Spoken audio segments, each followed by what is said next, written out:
Révélés au grand public en 1984, Les Inconnus sont restés dans l'esprit des téléspectateurs et encore aujourd'hui, tous se remémorent leurs sketchs cultes. Un succès surprise que n'a jamais digéré un célèbre animateur. S'ils sont toujours officiellement ensemble malgré les années, Les Inconnus n'ont plus fait de sketch ensemble depuis de nombreuses années.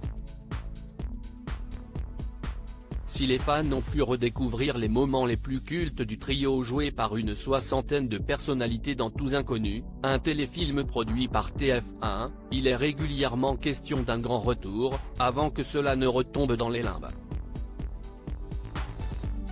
Ce n'est pas la faute de leurs interprètes, qui répètent à l'envi une volonté de se reformer, notamment pour un nouvel épisode des Trois Frères, qui avait connu une suite à succès en 2014. Une comédie au cinéma qui n'a failli pas se faire pour Les Inconnus. Tous Inconnus avait néanmoins été l'occasion de rappeler que Les Inconnus étaient avant tout un groupe d'humoristes composé de 5 personnes, Didier Bourdon, Bernard Campan, Pascal Légitimu, Smaïn et Seymour Brussel. Les 5 n'auront vécu qu'un an ensemble, mais ont cependant popularisé les paris d'émissions et de films, en tournant Le téléphone sonne toujours 2 fois en 1985. Cette comédie sera un échec retentissant, signant la fin de cette bande de 5 amis découverts à l'origine par Philippe Bouvard, alors animateur des Grosses Têtes et du Théâtre de Bouvard. Chaque soir, dès 1983, il propose à plus de 25 millions de téléspectateurs de découvrir les humoristes de demain.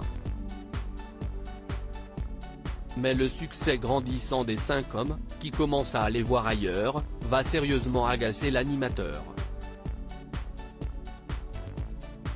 Je ne crois pas au cinéma, aurait ainsi lancé Philippe Bouvard, comme le rapporte BFM TV dans sa série de papier dédiée aux comédies françaises oubliées, avant que les 5 ne débutent le tournage de leur première expérience cinématographique.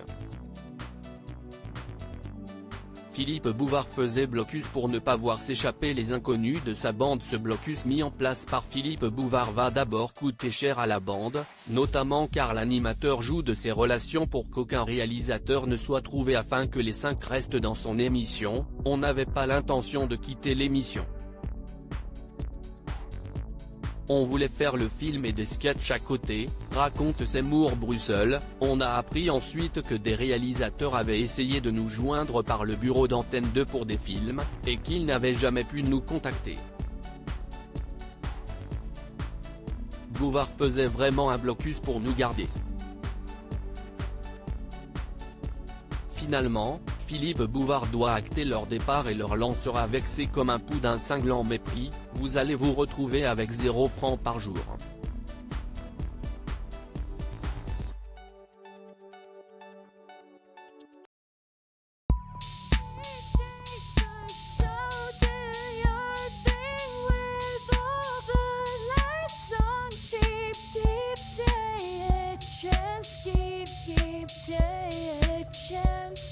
You